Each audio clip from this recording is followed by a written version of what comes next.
to episode 204 of the Crafty Boys, where, as I said to somebody earlier today, things are about to get loud and stupid. Okay. At least, Yeah, that's how I roll. That's how it works. I don't know about the loud, but the stupid definitely. Okay. Well, here. Hi. Okay, that might have been excessively loud. But anyway, welcome. This is, as I said, episode 204. Today, we're talking about a beer that's made by, I said this today, Parallel 49. And apparently I was wrong. It was actually Phillips. So Phillips Brewing and Malting Co. Here in the wonderful province of BC made a beer that I think, Dave, you picked. Is that right? Am I, or did I suggest that you thought it was a good choice? I guess I kind of did because I sent you guys a picture. I ran across it. What do you think? I said, hey, yeah. So this is it. Yeah. It's the where's my label? The Black Currant Wheat Ale, and as usual, Phillips has a very nice logo with a large, massive black currant bunch on the front. And what do we know about this beer, there, Alan? I don't know very much because I didn't pick it. I didn't do the research on it, Dave. Here we go, Dave. Brewed with black currant juice. Phillips Black Currant Wheat has a big berry aroma with a bold juiciness and a medium body that finishes dry and crisp. Well, I gotta say, I'm sold. It almost sounds like a cider. It reminds me of beer. So if I can't open it, I cut my nails today. I can't actually open the can. Actually, I have problems with mine as well. I had to actually pry it open with something. There we go. All right, smell test. All right, so here we go. So basically, yeah. So this beer. I'm not going to allow this to fool me because this is what happens. What? Sorry, what's going to fool you? The smell. I think this has happened. You think the aroma of many times of this beer or beer in general has fooled you? Well, because particularly with the fruit, I find Peanut Gallery, they advertise really well to the nostrils. And then the taste buds are just like, what? There's a nice color. A lot of effervescence going on. Nice and bubbly. The head is great. It looks very juicy. Get out of here, Peanut Gallery. What is that with the snapping of the fingers? So basically, yeah. So it's got a great color. It's got a really nice head on it. I poured it properly, and this just happens. So Dave, show us yours. I poured mine really badly on purpose. That's a head and a half. That is a head and a half. I gotta say, it's not exactly as aromatic as I was expecting. I thought it would actually be a little more smelly than this. But I'm gonna drink it now. Here we go. It actually smells to me like grape juice. That tastes like a black currant. Like Welch's grape juice, to be a little more precise. Well, it does say that it was made with grape juice. Black currant juice. Who knows where it came from? But here's the thing. I like the initial love that your taste buds get, and then it dies real quick. It completely just dies out. I'm not sure why. I don't really care, to be honest. But overall, I'm pleased. It is good. I like it. It's a wheat ale, so it's a lighter beer, but of course I'm almost not discerning the difference with a typical radler. Is that kind of what you're, Dave? Dave is our resident radler expert. So Dave, what do you think? No, I wouldn't. I think that's pushing it a little hard, but anyways. Yeah, it is. I am okay. What I will say is, yes, I'm probably the only guy that truly likes radlers. I don't think either of you guys is really that big on them, but it is actually radler like. It really is. Yeah. All right. So, and I'm liking it. It's nice and light, and it actually has some nice currant flavor. Honest to God, it does.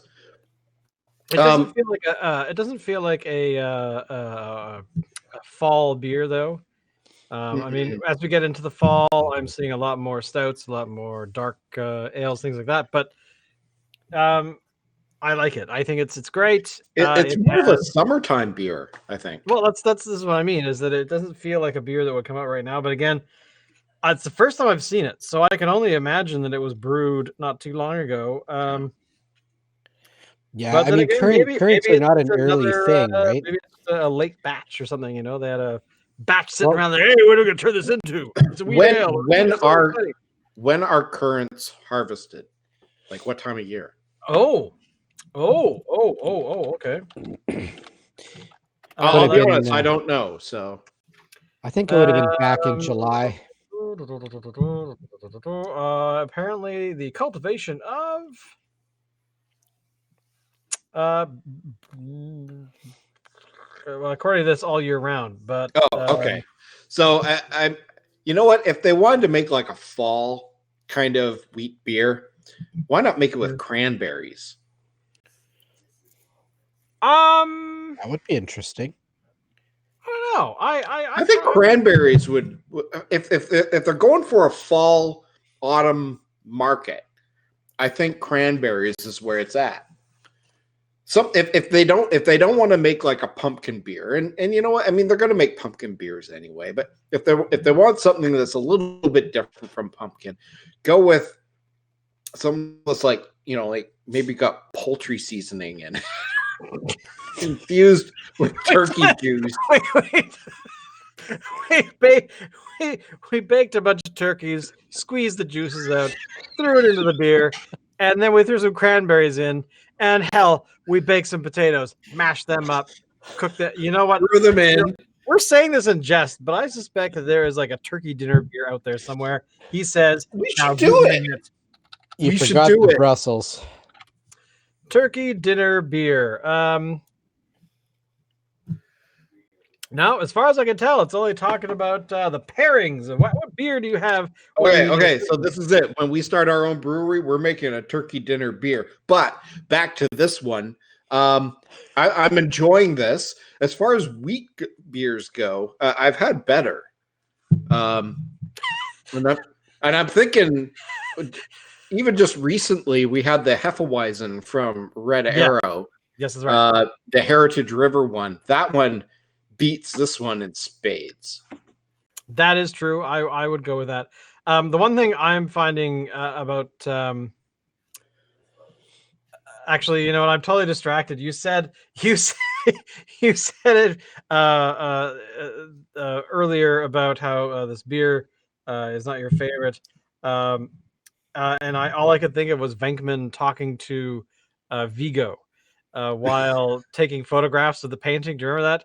Hurt me, come on.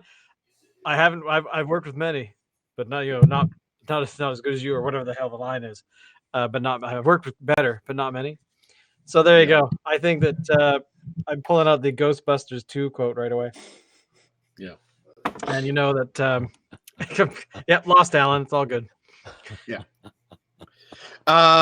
So, I mean, if we're gonna rate this, because we're rating beer now, this is like a new thing. If we're gonna do that, Dave, you go first. First question, no, before I actually rate it, are we sticking with 5 or are we going to 10? I want 10. I'm still pulling for 10. 10? Really? Well, because 5 is so tiny. Fine. 10 then. but you 10. Go for it, Dave. Out of 10. Whatever, Dave. All right.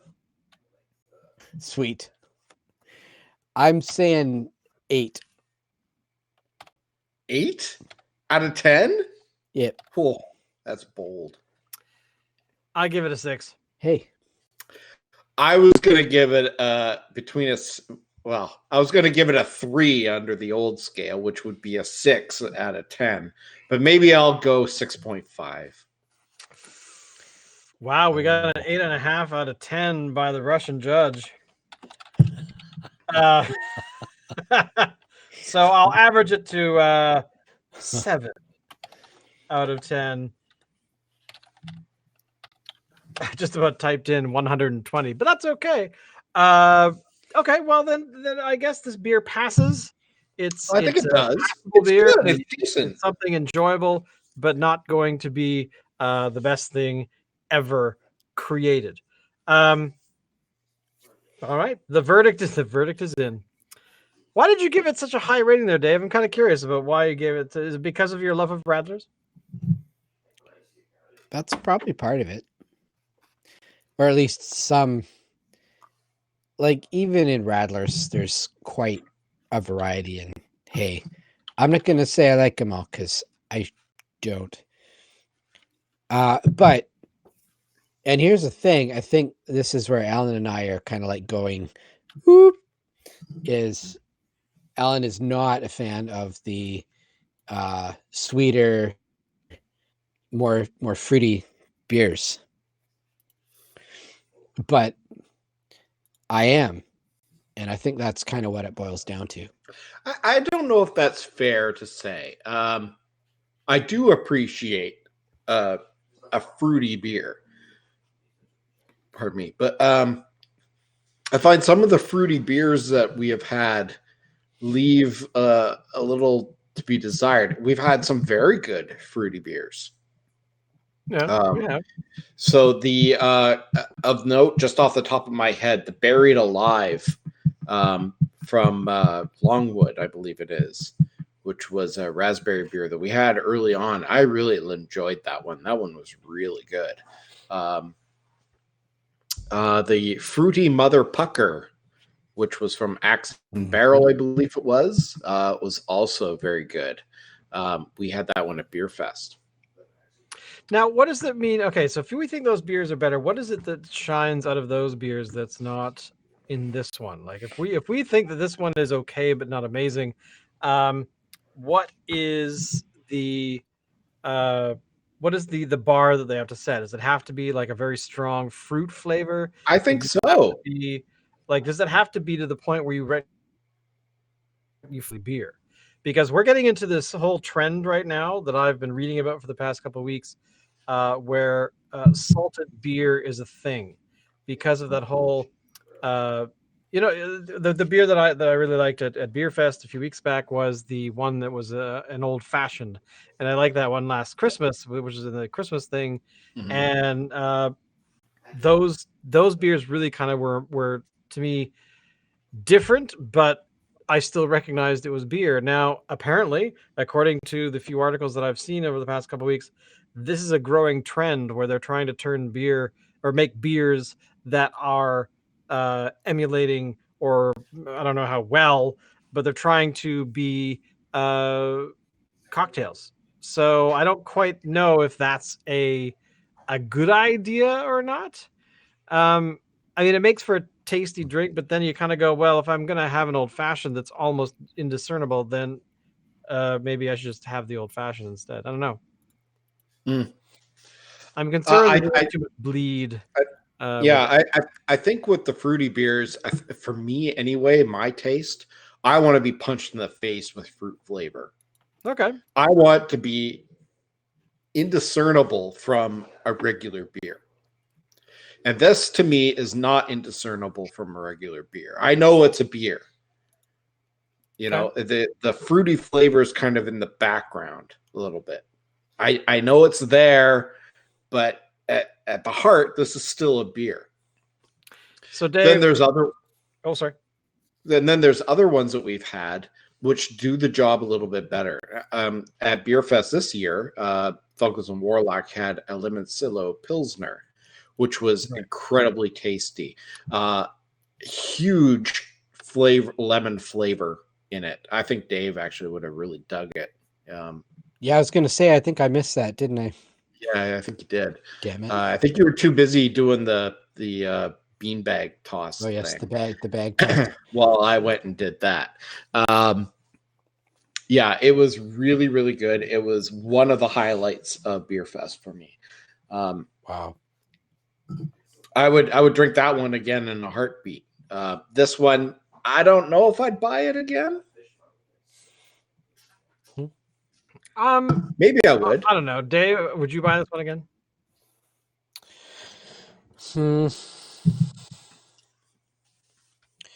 I'm not sure.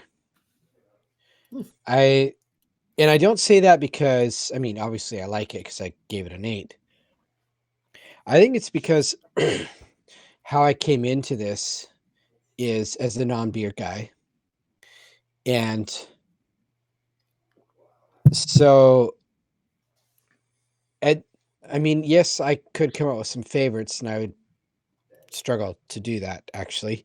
But there are definitely some that have stood out to me. But what I enjoy more is just checking out all the different stuff that's out there. You know what I mean? So there's so much out there.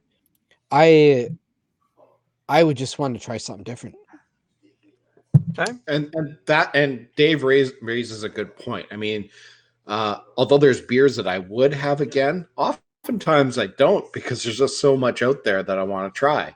And it's always changing. Well, and it's always changing too. The only beer that I buy with any kind of regularity is Fat Tug. Other than that, if I try beer once, I might really love it, but I'm probably not going to buy it again because I want to try something else. And there's always something new coming out. Well, speaking of new things coming out, I mean, this is kind of why I was asking the question earlier about why people are trying to make beer into other drinks that already exist. I mean, I can see the challenge, and sure, yeah. But the biggest concern I had was when I read just a little while ago that White Castle, apparently White Castle is making its own beer, which is going to be out sometime, late 2020. Is this to be sold in the White Castle? From what I gather, it's going to be sold everywhere, but he thinks that it's probably the CEO who made the announcement said that he was thinking it was probably not going to be sold. Was going to be sold in the restaurants as well. But because that's actually not all that strange. Well, it's not strange. It's just that I don't associate White Castle as being something that would make beer. You would eat it and drink beer with it.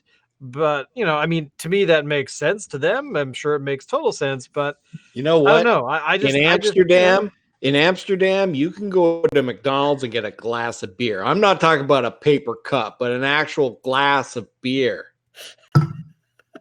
Yeah, you know why that is, Alan? Because the water there is absolutely disgusting. Everybody drinks beer everywhere. I was just quoting Pulp Fiction. Hey, that's got some reality to it. But seriously, Europeans don't drink water because it sucks. All right. I wonder why that is. But by the way, I want to just point out very quickly that this was out just the other day, like 4 or 5 days ago. But Mount Aerosmith Brewing, did you see this? No. They won in a what's it called? The World Beer Awards with an IPA. Oh. So hats off, hats there to them. They won for the Jagged Face, which I think we've not done on the show. I know we did the Salish Sea, or maybe one of their one-offs. I can't remember. But I've seen the Jagged Face. Yeah, so have I. I don't remember if we've done it here, but I know I most likely have had it. But that won silver at the IPA award review board, or whoever the heck does it at the World Beer Awards. Right. Very cool. But I'm very pleased about that. So, because I think they're in, are they in Parksville or something? Thought it was Nanaimo. No, I'm pretty sure it's Parksville. Okay. But yeah, so maybe, there you go. So, that's something we should start doing, is having beer awards. Crafty Boy World Beer Awards. Okay, well, I mean, sponsored by the Crafty Girls. But I mean, okay, so you watch car ads, and they say, winner of the JD Power Award for blah blah blah whatever. And it's like JD Power and Associates, and every single car out there has won some sort of award from JD Power and Associates. Do you know what JD Power and Associates is? It's some guy in his basement that just created this award and started giving it out to car companies. and the car companies were using it in their advertising and everything, and now it's this big, huge thing. The guy didn't know anything about the cars. There you go. That's a brilliant idea. So we have to come up with a name, what we're going to call our award, and then we'll just notify the breweries if we like their beer that, hey, you won this award, congratulations. And they'll be like, who the hell are you idiots? It's an But award. then we'll start seeing it pop frame up it, on put it their, up you on the know. wall. The Crafty, what would you call it? The Crafty Boys Stunning Award? No, No. It's got to sound some. It's like JD Power sounds. It sounds the JD Power associate sounds so official. All right, so we'll have to Dave, what was if you were to be impressed by a beer award? I mean, most of the beer awards that I've seen seem to have like the gold, silver, bronze thing going on. Just like the one the other day. Would we actually have like 3 levels of would we have like a 3-tier award thing, or would we just go straight to the you win and everyone else loses kind of thing? Well, given my propensity for bigger, I would say it would have to be like out of 100, and out of 100, they won 100%, and we could call it 92.87%. Sad award. The sad awards, yes. Shane, Allen, Dave. The sad awards. That. I gotta say that actually could fly. We want a sad award. That could work because, I mean, when you think about it, no one will actually ask the question, "What is a sad award?" Significant awards. You've never heard of aromatic denouement or something. Something. It doesn't really matter. You can make it up. You heard it here first. If next week you start seeing a little logo on our website of the award and we give it out to somebody, there you go. You heard it here first. The Crafty Boys Sad Award, which we'll have to spice that up a little bit to make it really sound amazing. But I think that could fly. That could totally fly. Oh my god, that's awesome. Well done. So any final words on the beer today? We kind of love it. It's good. It's good. Competent beer. I suggest trying it. You might even like it. It's available in 473 milliliter tall cans, which you can buy singularly, or in a tall can octo pack thing. What they call it? They called it an Octo Box Tall Can Mix Pack, which I assume is coming out in October. I hope so, because our beer next week is an October themed thing, which I won't tell you what it is until next week. But because it's next week, boys, it's going to be October, and suddenly we're going to be drinking chocolate and peanut butter and pumpkin mixed in with spices and stuff. Yeah, we need to watch out for some peanut butter because you guys are always doing the peanut butters, and I think I've missed out on the damn. Well, I think we've done one peanut butter. One peanut butter. One? Well, we I think you're right. I think we've only done one, but then again, it might have been we might have done more than one. However, the one that we always talk about that we really loved was the Uncle Nutty, I think is what it's called. Yes, from Dead Frog. And that's the chocolate peanut No, there's butter. no chocolate in it. It's just straight peanut butter. Because I remember having that and just being like, oh, you want to lick the bottle afterwards. But there was a peanut butter cup one that was supposed to be at Beer Fest, and it wasn't there. Yeah, the cap failed or blew up or something. So yeah. All right. Well, we'll leave it right there because it is Wednesday and time, and I will see you all next week. I am sure Alan will be here, and so will Dave. But as always, make sure you tell people about what the hell it is that we're doing. Do all that stuff where you click on buttons to remember who we are. And then, as always, Alan, take us out.